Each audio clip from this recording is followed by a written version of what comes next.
সমস্ত বাংলাদেশের জনগণ নির্বাচন সব দল চায়। যেই দুইটি দলের কথা বলে এখনো তারা নিবন্ধনই পায় নাই।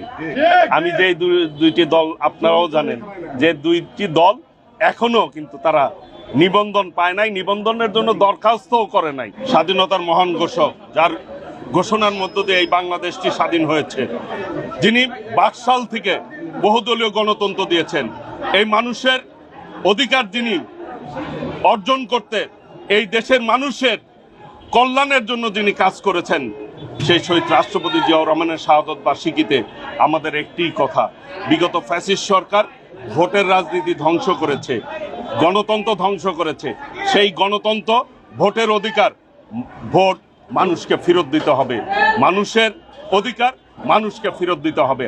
আজকের দিনে হোক, আগামী দিনের সকলে মিলে আমরা দেশনায়ক তারেক রহমানের নেতৃত্বে গণতান্ত্রিক বাংলাদেশ চাই।